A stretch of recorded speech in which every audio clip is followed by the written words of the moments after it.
오늘 사도행전 2장 1절부터 13절까지 말씀입니다.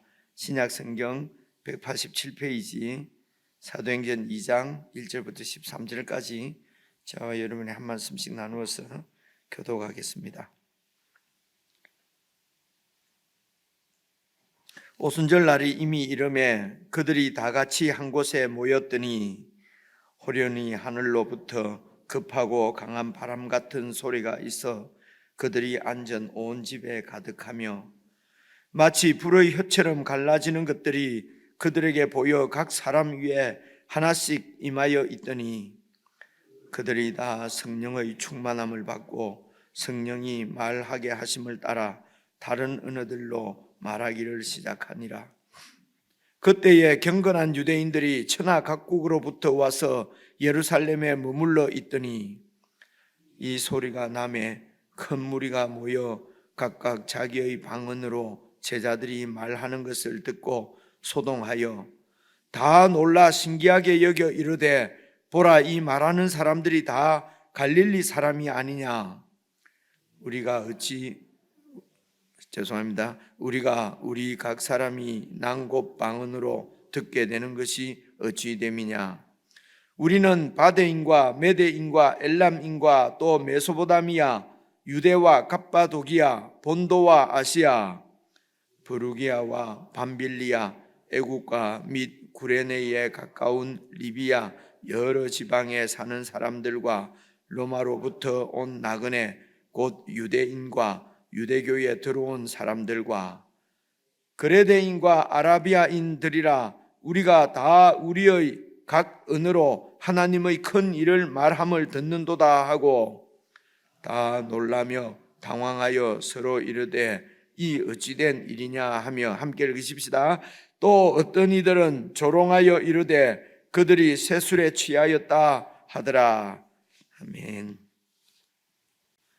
여러분 2장 1절부터 함께 살펴보시겠습니다. 오순절 날이 이미 이름에, 오순절 날은 여러분이 잘 아시는 대로 오순은 50이라는 말이거든요. 그러니까 50일째 되는 날이다, 이런 말씀인데요.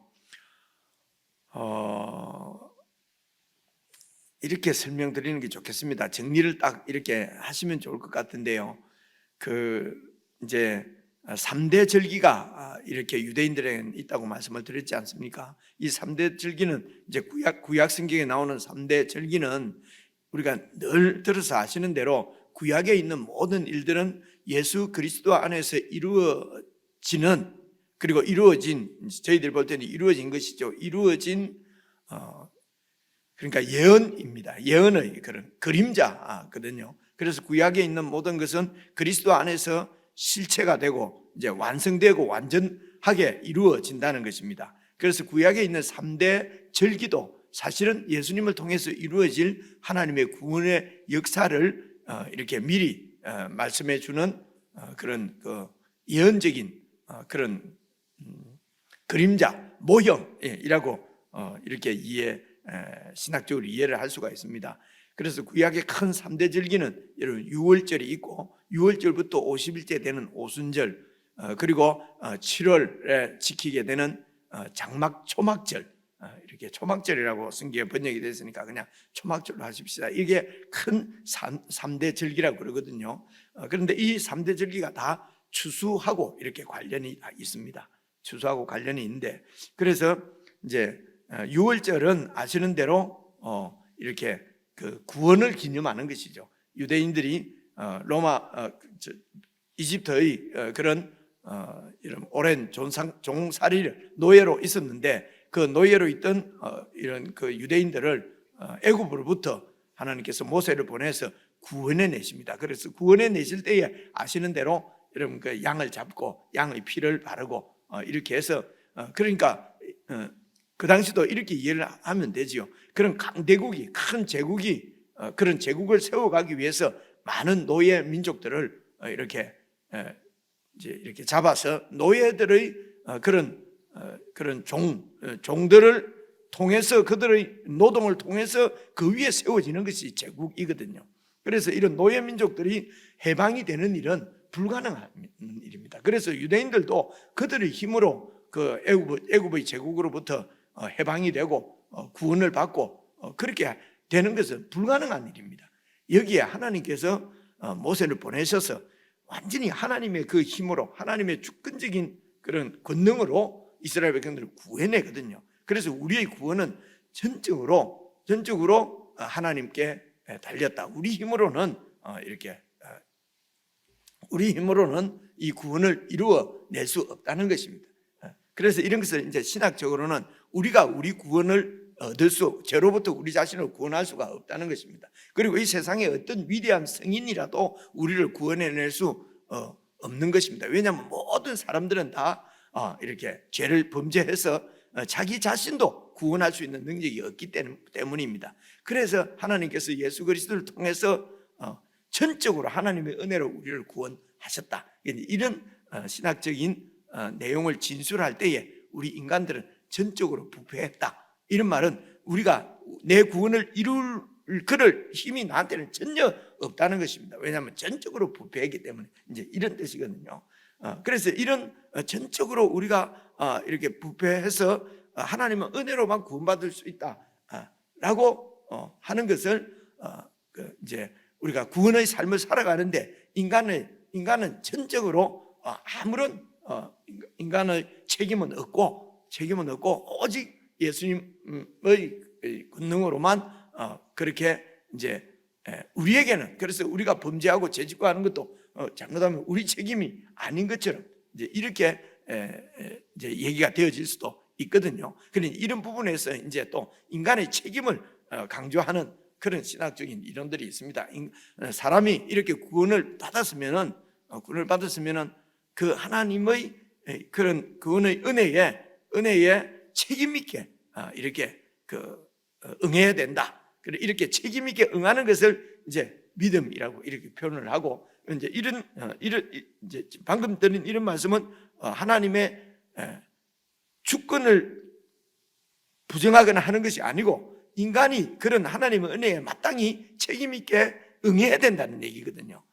그러니까 이제 이것이나 다 같은 얘기인데, 같은 하나님의 구원의 역사인데, 그래서 이제 성경에는 예수님의 은혜로 우리가 구원을 받았다는 말씀도 있고, 우리의 구원을 조심해서 이루어 가라라고 하는 말씀도 있고, 그래서 우리의 구원이 예수님이 오실 때에 다시 완전하게 이루어지거든요. 그래서 구원을 이루라라고 하는 말씀도 있습니다. 그러니까 이 성경은 이제 전체적으로 잘 봐서 구원을 받은 우리는 구원을 이루어 가야 되고요, 예수님이 다시 오셔서 구원을 완성하실 것입니다. 그래서 우리 구원은 이미 이루어졌고요. 근데 이미 이루어졌다 이것만 얘기를 하면은 이제 한쪽 면만 보는 것이죠. 또 읽어보시면요, 두렵고 떨림으로 우리 구원을 이루어 가라라고 하는 말씀도 나오거든요. 그리고 우리의 구원은 다시 이루어질 것이다 이러면 그러면 우리 구원은 지금은 완전하지 않다는 말이냐? 이제 이렇게 해서 신학적으로는 막 논쟁이 있습니다. 그래서 이제 배워가는 과정 중에는 처음에는 1분만 알고 좀 있다가 2분도 알게 되고 3분도 알게 되고, 점점 우리의 이런 그 구원의 은혜도, 구원에 관한 지식도 점점 밝아져 가고 이렇게 깊어져 가고 커져가는 것이거든요. 무슨든지 이해를 하시겠죠. 말이 옆으로 빠졌는데 이런 게 이제 신학적으로 좀 논란을 가질 수 있기 때문에 설명을 드린 것이고요. 어쨌든 이 유월절은 이제 구원을 기념하는 절기입니다. 지금 그리고 여기서부터 이제 50일 지나면요, 오순절은 사실은 이 이제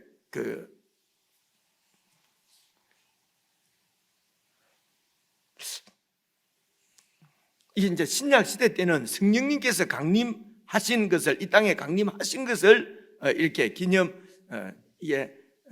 좀 간단히 설명을 드리려고 하니까 자꾸 멀어지네요. 길어지는데, 그래서 6월절부터 50일도 사실은 이 6월절이 그 추수절기로는 그 당시에 이게 보리, 여러분 그 당시에는 이제 막 이모작을 한 것 같아요. 보리가 이게 이제 이들 음력으로 3월 달쯤 지키는 것이 딱 돌아오는 것이 이제 6월절이거든요. 그때에 이제 보리를 추수하기 시작을 합니다. 보리 추수를 시작해서 그때에 이제 6월절 바로 하루 전날 혹은 하루 6월절 그날 이런 무교절이 그 다음 날부터 무교절이 이어지면서 이제 이 유월절 때에 초실절, 처음 난 실과를 이렇게 하나님 앞에 바치게 되어 있습니다. 이것을 또 초실절이라 그러거든요. 처음 난 열매를 하나님께 바친다고. 이때부터 50일째 되게 되면은요, 밀추수가 시작이 돼요. 보리추수는 끝나고. 그리고 이제 이 밀을 추수를 한 거, 그러니까 밀을 추수를 해서 하나님 앞에 또 감사 제사를 올려드리는 절기가 이 오순절이거든요. 그래서 이 오순절은 구약에서는 맥추절이라고 그래요. 77절이라고 하기도 하고, 오순절은 50일이잖아요. 그런데 이 50일이 7일, 안식일이 7일이 7번 되면 77이 49잖아요. 그죠? 그래서 77절이라고 하기도 하고, 오순절이라고 하기도 해요. 주로 신약에서는 오순절이라고 하고요. 그 구약에는 맥추절이라고 이렇게 얘기를 합니다. 그래서 이제 이 맥추절이란 말은 이 맥자가 이 보리맥자잖아요. 그죠? 그래서 보리추수라고 이제 인식이 되는데 사실은 밀을 추수하는 것이거든요. 그런데 이제 밀을 우리가 생각하는 지금 보리 이렇게 딱 나눠 짓는 것이 아니고 그 당시에 이 우리가 지금 그 밀이라고 얘기하는 것을 사실은 그 엄격하게 말하면 소맥이라고 그래요. 이 보리인데 뭐 이런 작은 그 이름이 이제 소맥이라고 이렇게 번역되어 있는 데도 있습니다. 그러니까 이제 그 당시 사람들은 이제 이것이 이제 보리로 봐지는 거죠. 우리는 밀이라고 하니까 밀추수인데요. 왜 이렇게 맥추절이라고 했을까? 밀추절. 이러면 좀 더 우리가 알기가 좀 혼동이 안 될 텐데 맥추절 이러니까 자꾸 혼동이 되는 거예요. 그래서 이제 이때도 이제 사실은 그 밀추수가 시작되는 때니까요. 그래서 이때를 이제 성령 강림절이 이 신약에서는 성령께서 강림하시는 날로 그렇게 기념을 합니다. 그러니까 유월절 때 예수님께서 이제 죽으시고 부활하시지 않습니까? 부활하셔서 40일 동안 이 땅에 계시고 그리고 이제 승천하시면서 제자들 보고 아버지께서 약속하신 것을 오실 때까지 약속하신 성령이 오실 때까지 예루살렘을 떠나지 말고 기다리라고 그러지 않습니까? 그래 사도행전을 보면요, 열흘 후에 성령께서 강림을 하세요. 열흘 후에. 그렇게 해서 이제 이 오순절 날 성령께서 강림을 하십니다. 이런 게 이제 어떤 의미를 갖고 있는지 이제 지금 말씀을 드리려고 말이 좀 길어졌는데요. 그래서 이 오순절 날이 이미 이름에, 그리고 오순절은 맥추절이라고 하기도 하고 77절이라고 하기도 한다. 이때에 추수가 처음 시작되는, 그 밀추수가 시작되는 때다, 이렇게 생각을 하고요. 이름에 그들이 다 같이 한 곳에 모였더니 호련히 하늘로부터 보십시오, 급하고 강한 바람 같은 소리가 있어요. 어떤 소리인지 모르겠는데요, 급하고 강한 바람이에요. 그러니까 이렇게 오순절 날 그 다락방에 모여 있는 몇 명이었죠? 어제 말씀에 120명의 이런 사람들이 이렇게 모여 있는 그 다락방에 많은 사람들의 귀에 들리도록 슉 했는지 뭐 어떻게 했는지, 어떤 급하고 강한 바람인지 모르겠는데요. 그래 이런 말씀 가지고 이제 성령 받으라 하는 이런 집회할 때는 이제 목사님들이 옛날에 부흥사분들이 막 이제 그런 소리도 내고 했거든요. 그래 여기에 급하고 강한 바람 같은 소리를 낸다고요. 근데 이런 바람 같은 소리를 들었어요. 그렇죠? 그래서 성령님은 바람이 아니고 바람 같은 소리란 말입니다. 그런 소리가 그들에게 들리게 소리가 있어서, 그래서 그들이 앉은 온 집에 가득했습니다. 그리고 3절 보시면요, 마치입니다. 마치 불의 혀처럼 갈라지는 것들이, 그러니까 불이 막 쫙쫙쫙 갈라져서 불의 혀는 어떤 거겠습니까? 막 갈라진 불이 아마 혀처럼 이렇게 보이나 보죠. 그냥 불의 혀가 아니고 마치 불의 혀처럼 그런 식으로 그 사람들에게 보였다는 것입니다. 보여서, 그리고 그 불의 혀처럼 갈라진 것들이 보십시오, 각 사람 위에 하나씩 임하여 있더니, 그러니까 120명 있는 사람들에게 하나씩 다 이렇게 이 불 같은 이런 게 막 임하여 있다는 것입니다. 이 성경에서 이렇게 묘사하는 대로 잘 이렇게 한번 그러니까 이런 정도는 아니었을 텐데요. 묘사된 것이 이 정도입니다. 그래서 하나씩 임하여 있는데 사전입니다. 그들이 다 성령의 충만함을 받고, 그리고 성령이 말하게 하심을 따라서 다른 언어들로 막 말하기 시작을 한 거예요. 그래서 이 오순절 날을 성령 강림절, 우리가 이렇게 얘기하는데 성령께서 강림하신 날입니다. 강림하신 날. 이 말씀은 여러분, 이 사도행전은 누가가 기록을 했습니다. 그래서 누가가 기록한 첫째 책이 누가복음이에요. 그리고 그것이 여러분 그제 말씀에 1장 1절부터 보시면 데오빌로여, 내가 먼저 쓴 글에는 누가복음에는 이제 하나님께서 예수님을 보내셨어요. 그래서 예수님께서 탄생하셔서, 사람으로 탄생하셔서 예수님께서 저 하늘나라에서 세상에 오시면서 이루신 일이, 가져오신 것이 바로 하나님 나라입니다. 예수님께서 이 땅에 오시면서 하나님 나라가 이제 시작이 된 것이거든요. 그래서 그 하나님 나라의 그 백성으로 제일 먼저 이렇게 부름받고 콜링받은 사람들이 제자들이에요. 12제자, 사도들이에요. 그래서 이 사도들의 증거를 통해서 이제 이렇게 12사도들이 있을 그때에 이제 120명까지 모여서 지금 기다리고 있는 것입니다. 그죠? 그리고 이것이 바로 교회입니다. 예수님께서 가지고 오신, 이 세상에 가지고 오신 하나님 나라의 첫 열매들이 바로 그 교회들이에요. 지금 모인 120명의 이런 모여 있는 사람들이. 그죠? 그래서 이렇게 예수님께서 가져오신 이 하나님 나라가, 이제 예수님은 그 하나님 나라를 세우시고 교회를 세우시고 성천하셨습니다. 그리고 성령님께서 오셔서는 이제 이 성령님은 이 교회를 통해서 교회의 시대, 새로운 시대, 그러니까 지금까지는 죄와 어둠과 사망이 통치하고 있는 이 세상 가운데, 이 세대 가운데 새로운 세대, 이 세상 가운데서 새로운 세상, 그것은 빛과 은혜와 사랑이 통치하는 빛의 시대를 성령께서 이 교회를 통해서 열어가시는 겁니다. 열어가시는 거죠. 그래서 여러분, 우리가 보통 성령께서 강림하심을 통해서 교회가 시작됐다, 이제 보통 이렇게 우리가 학교에서 그렇게 다 배웠거든요.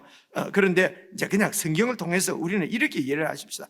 교회는 예수님께서 세우신 것이지 성령님께서 세우신 것이 아니죠. 그죠? 그래서 교회는 예수님께서 내가 내 교회를 세우리라, 그래서 예수님께서 이 땅에 오셔서 교회를 세우셨습니다. 그 교회가 하나님 나라예요. 그죠? 그래서 이 교회를 통해서 이제는 이제 새로운 시대를 여시는 분이 바로 이 성령이 있습니다. 그래서 누가복음에서는 예수님께서 탄생하실 때도 성령으로 탄생을 하시고, 우리 사람과 똑같이 이렇게 그 남자와 여자가 하루 이렇게 엄마와 아버지가 함께 지내면서 탄생한 아기가 아니고 기적적인 탄생이지요. 그렇죠? 남자 없이 그렇게 탄생이 되어졌어요. 그래서 많은 사람들이 오해를 합니다. 남자 없이 어떻게 사람이 생길 수가 있느냐? 그러면서 조롱하고 이렇게 죄인이라고 손가락질하고 그렇게 오해하는 가운데 또 사람들도 있고, 그런 가운데서도 천사가 이제 그 마리아에게 현현 나타나서 이 아이는 하나님의 아들이다, 성령으로 잉태된 하나님의 아들이다. 그래서 이 아들은 이름을 태어나면 예수로 하라. 이 아들은 자기 백성을 그들의 죄 가운데서 구원하실, 인류를 구원하실 하나님의 아들이다 라고, 이런 완전 기적적인 사건이죠. 그죠? 그래서 이제 이런 아기가 태어났을 때에, 그런 마국 안에 태어났을 때에 뭐 별을 따라서 동방 박사들도 오고, 또 무슨 그 하늘에 있는 그런 이제 이 천사들이 목동들에게 나타나서 그 왕이 나셨다. 그래서 이제 그 별의 인도를 따라서, 그 천사의 인도를 따라서 이제 목동들이 또 와서 하나님의 아들인 것을 증거하고, 동방의 백성들이 경배하고, 기적적인 사건이지 않습니까? 그죠? 이런 여러 가지 초자연적인 역사들, 천사들을 통해서 하나님의 아들 예수 그리스도가 이 땅에 오신 것을 다 보여주셨어요. 그래서 그 그리스도가 이 땅에 그리스도를 보내신 것은 바로 이 아들을 통해서 자기 백성들을 그들의 죄로부터 구원해서 이제 하나님 나라가 시작되는, 하나님 나라가 시작되었습니다. 그것이 바로 교회였습니다. 12제자와 120문도입니다.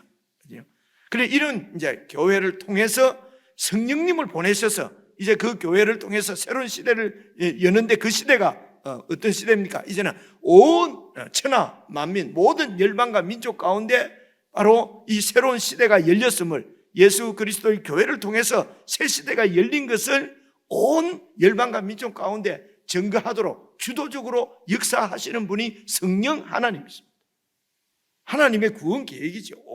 그래서 이 하나님의 구원 계획은 바로 아브라함에게 이미 언약하신 네 후손들로 내 백성을 삼고, 그리고 천하 모든 열방과 민족이 네 후손을 통해서 이런 하나님의 통치를 받는 복을 받게 될 것이다. 이런 하나님의 아브라함과 맺은 언약이 결국은 하나님께서 그 언약하신 것을 이루시는데 바로 예수 그리스도를 보내시고 그 다음에 성령을 보내시는 것입니다. 보내셔서 당신이 언약하신 것을 이루십니다. 그래서 예수님이 오셔서는 아브라함의 후손인 유대인들, 이스라엘인들 가운데서 교회를 시작하시고, 그리고 이제 살아 계실 때에 제자들을 다니고 다니면서 이방 나라에 가서도 이방인들에게도 복음을 전하시고, 사마리아인에게도 복음을 전하고, 그리고 저 위쪽에 있는 수로보니게 이런 여인 이렇게 내 딸에게 들린 귀신을 쫓아 주십시오. 그러니까 자녀들에게 주는 이런 떡을 이렇게 개에게 주는 것은 마땅치 않다. 그러니까 개들도 자녀의 상에서 떨어지는 부스러기라도 이렇게 이제 먹습니다. 이렇게 해서 이제 예수님께서 이런 믿음을 본 적이 없다. 그러면서 이제 이방 여인도 고쳐주시고 귀신도 쫓아주시고 이방 가운데도 이렇게 하나님 나라가 임한 것을, 그래서 예수님을 통해서 하나님 나라가 무엇인지를 명확하게 보여주시고, 그리고 이제 성령님이 오셔서 이 교회를 통해서 새로운 시대를 땅끝까지 모든 민족에게 전하는 것입니다. 그래서 오늘 2장 1절부터 방금 읽은 1절부터 4절까지는 성령님이 임하실 때에, 예수님이 임하실 때에 기적적으로 이런 초자연적인 역사 가운데 임하신 것처럼 성령님이 임하시는 것도 이들에게 보여주시는 것입니다. 어떻게 해요? 이렇게 해요. 그렇죠? 그래서 오순절날 임한 성령님의 이런 모습이 다시 재현되는 게 아니에요. 지금도 자꾸 쉬쉬쉬 하면서 자꾸 사람을 올리고, 그리고 불의 혀 같은 것, 그럼 불의 혀 같은 것도 내려와야 되잖아요. 그죠? 이게 그대로 임하면은. 그 불의 혀 같은 것이 각각 사람에게, 그러니까 눈에는 안 보이지만 보인다, 막 쉬하고 막 넘어뜨리기도 하고, 막 잡아뜨리기도 하고, 그죠? 그 다음에 또 나타나는 현상이 뭡니까? 외국어예요. 이거는 여기 지금, 그래서 요번에 새로 번역된 데는요, 다 다른 언어들로 사절에 보면 방언이라는 말을 다 빼버렸어요. 이제 이게 학자들이 이게 방언이라고 번역해서는 안 되겠구나. 그래서 난 곳, 그래서 6절에 여러분 4절도 보시면요, 그들이 다 성령의 충만함을 받고 성령께서 말하게 하심을 따라서 다른 언어들로 말하기 시작하느라. 그래서 이 다른 언어들로 말하기 시작했다는 게 무슨 뜻이냐면요, 5절입니다. 5절 보시면요, 그때에 경건한 유대인들이 천하 각국으로부터 와서 예루살렘에 머물러 있었는데, 왜냐하면 오순절 그 절기를 지키기 위해서 천하 각국의 사람들이 다 와서 예루살렘에 이제 이렇게 다 유대인들 디아스포라라 그럽니다. 이 유대 땅을 떠나서 다른 데 가서 막 이렇게 살고 있는 유대인들을 디아스포라라 그러거든요. 그래, 이 디아스포라 유대인들이 절기 때가 되면은, 3대 절기가 되면은 그들의 꿈은 평생에 예루살렘에 와서 예배하면 드리는 거예요. 성전이 있는 곳에서. 그래서 많은 이제 유대인들이 천하 각국으로부터 와 있는데, 6절입니다. 이 사람들에게 이 소리가 무슨 소리가 들린 거예요. 그죠? 쉬 하는 소리인지 무슨 소리인지 무슨 이상한 소리가 들리니까, 그러니까 이 제자들뿐만이 아니라 밖에 있는 그 사람들도 뭐 이상한 소리가 들리니까 아마 크게 들렸나 보죠. 어쩌면은 여러분 출애굽기 우리가 살펴볼 때에 모세 19장에 모세 이제 하나님 말씀을 모세가 받을 때 말입니다. 계약을 맺을 때 그때에 이제 하나님께서 나타나셔서 십계명을 이렇게 선포하시니까 백성들이 그 소리가 너무나 두려워서, 그죠? 그래서 모세에게 가서 이제 직접 하나님이 오셔서 말씀하시지 말게 하고 당신이 가서 말씀 좀 받아갖고 와서 우리에게 전해달라. 얼마 전에 우리가 신명기 할 때도 함께 생각한 말씀이지 않습니까? 그런 소리가 이 밖에 천하 각국으로부터 온 유대인들이 다 듣게 된 거죠. 그래 이 소리가 어디서 나냐? 그러면서 이제 막 이렇게 이제 뭐 몰려갔는지 뭐 이렇게 한 것 같아요. 근데 그때에 이제 이 제자들은 이미 그 다락방에서 나온 거지요. 그래서 여러분 6절 보시면요, 이 소리가 남에 큰 무리가 모여서 와서 보니까 각각 자기의 방언으로 자기 나라 말로 제자들이 말하는 것을 듣고 소동하여, 그래서 7절 다 놀라서 신기하게 여기면서 뭐라고 얘기합니까? 이 말하는 사람들은 다 갈릴리 사람들 아니냐? 근데 말하는 뭐 액센트가 막 다른 건지 모양이 다른 건지 하여튼 이 사람들이 다 보니까 이 사람들이 다 갈릴리 사람들이에요. 예루살렘 사람들이 아니고 갈릴리에서 온 사람들인데, 그런데 8절 우리 각 사람이 난곳 방으로 듣게 되는 것이 어찌 됨이냐? 그러니까 베드로는 바데 말하고 요한은 메대 말하고 이렇게 한 건지, 이 사람들이 외국어를 알지는 못하잖아요, 그죠? 안 그러면 이 사람들이 그냥 막 갈릴리 말이라고 하면 유대인들이 그 당시 쓰고 있는 말은 아람 말입니다. 이제 국어는. 근데 그때 이제 문화가 헬라 문화이기 때문에 로마의 지배하에 있지만은 그 전에 바로 헬라의 지배를 오래 받았기 때문에 헬라 말을 다 쓰거든요, 그 당시에. 그러니까 아람 말과 헬라 말을 조금 이렇게 하는 사람들인데, 그런데 그 다음 줄 봐보십시오. 9절 보시면요, 우리는 바데인과 메데인과 엘람인과 메소포타미아, 유대와 갑바도기아, 본도와 아시아, 부르기아와 밤빌리아, 애국과 및 구레네에 가까운 리비아 여러 지방에서 사는 사람들과, 그리고 로마로부터 이 사람들은 다 말이 다 다른데 이 사람들 말로 다 들렸다는 겁니다. 그러니까 천하 각국에서 온 사람들이, 아니 저 사람들은 갈릴리 사람들인데 어떻게 이렇게 우리나라 말을, 내가 쓰는 말을 하지? 그래서 놀랬다는 것입니다. 그죠? 그래서 이 사도행전 2장에 나오는 이 방언은 다른 언어입니다. 다른 나라 외국어예요, 외국어.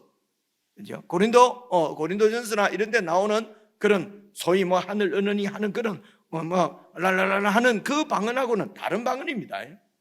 그래서 자세한 얘기는 다음에 또 고린도전서나 할 때 이제 얘기하기로 하고요. 사도행전에서 우리가 방언이라고 얘기하는 것은 우리가 흔히 생각하는 방언이 아니고 외국어다. 그래서 많은 사람들이 너무 놀란 거예요. 그죠? 이제 그런 뜻입니다. 그래서 성령께서 강림하실 때에 나타나는 현상이 막 소리가 막 그 예루살렘 전체에 문 소리가 들렸던 것 같아요. 막 급하고 강한 바람 소리가. 그래서 이게 이 완전히 무슨 토네이도가 오나 뭐 이래 했을지도 모르고요. 모릅니다. 그 내가 그냥 예를 들어 말하는 거. 그래서 사람들이 모였는데, 근데 제자들이 이제 막 성령께서 말하게 하심을 따라서 4절에 보니까 그죠? 성령의 충만을 받고 성령이 막 말하게 하시는 거예요. 말을 막 샬라샬라 독일말, 러시아 말도 하고요, 막 그죠? 불라불라 프랑스 말도 하고 이런 기적이 나타난 거지요, 그죠?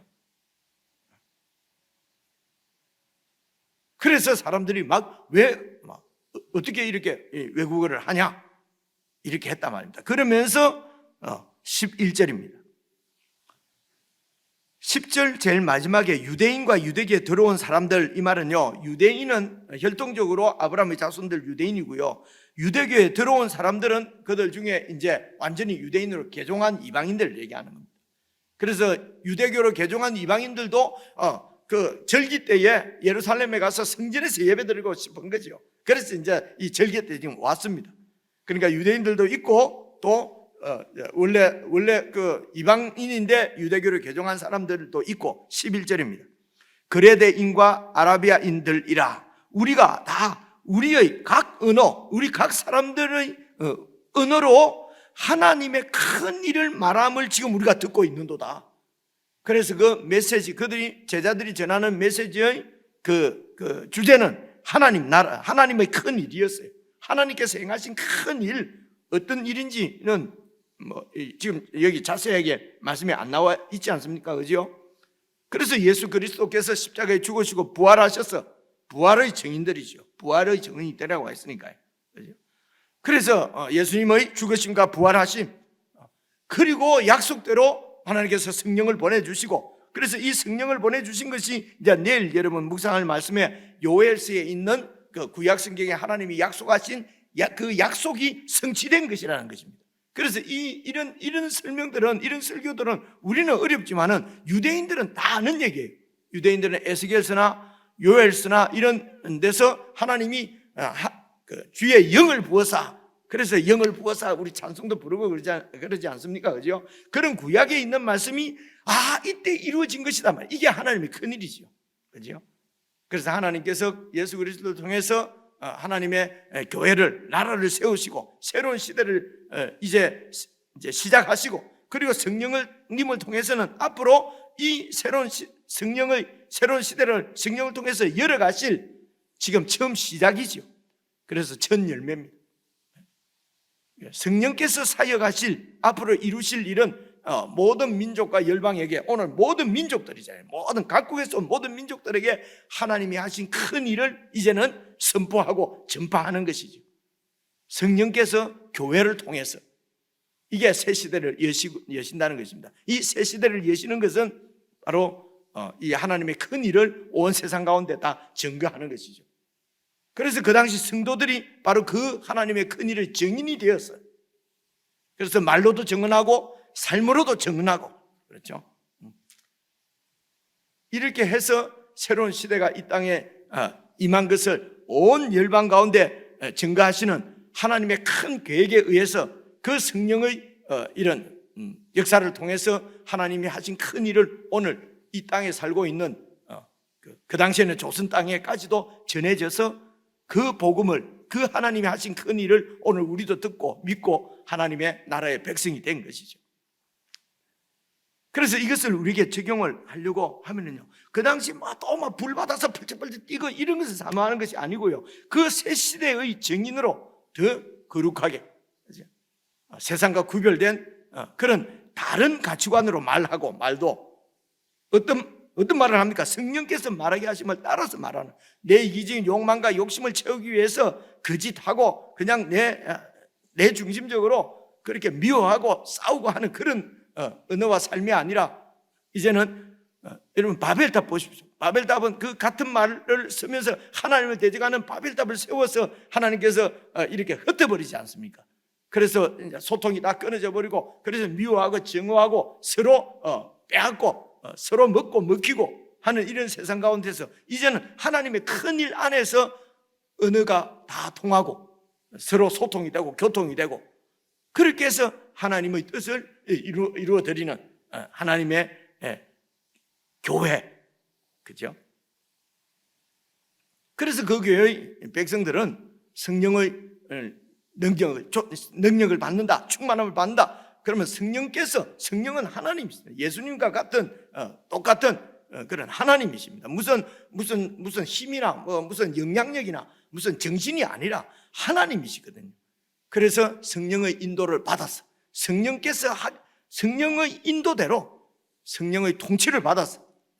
그럼 말하게 하심을 따라서 하라고 하는 대로 이제는 내 욕심을 쫓아 사는 것이 아니라 성령께서 성경을 통해서 보여주시는 하나님의 뜻을 쫓아서 살아가는 거룩한 백성, 이 일을 위해서 기도하고, 그래서 그렇기 때문에 그때에 이 오순절날 성령께서 이 세상에 각 사람에게 다 임하셨기 때문에, 그래서 오늘 우리들도 성령을 받고 성령 충만을 받고 성령의 역사를 경험하게 되고, 그래서 성령은 내가 막 부리는 종이 아니라 성령께서 우리를 통해서 새로운 시대를 세상 가운데 증거하기 위해서 각종 기적들도 행하시고 축사도 하시고 성령께서 하시는 것입니다. 그 성령의 사역을 내가 독점해서 목사가 나누어 주는 것처럼 어디 가서 성령을 받고 어디 가서 방언을 받고 하는 것은 다 거짓말입니다. 그건 귀신 장난들이에요. 귀신 노름들이에요. 그죠? 그렇게 이해하시면 됩니다. 오늘 성경, 이때 뭐 성경에 있는 게 지금도 일어나고 지금도 일어나죠. 그죠? 일어나는데 오순절 오늘 사도행전 2장에 있는 일이 다시 재현되지는 않습니다. 한번 오신 성령님은 영원토록 우리와 함께 하시는 것입니다. 그 성령께서 오늘 우리에게 능력을 주시고 권능도 주시는데 어떻게 하게 하기 위해서요? 내 욕심, 내 무슨 소원을 이루어 주시는 것이 아니고 이제 예수님께서 세우신 하나님의 나라 새로운 시대를 우리를 통해서 열어가시는 일을 지금도 성령은 하고 계시는 것입니다. 이게 말이 길어졌는데요. 다시 개인적으로 여러분 한 말씀 읽으면서 나는 성령 충만한가? 정말 내 고집대로, 내 생각대로, 내 그냥 행복을 추구하면서 살아가는가?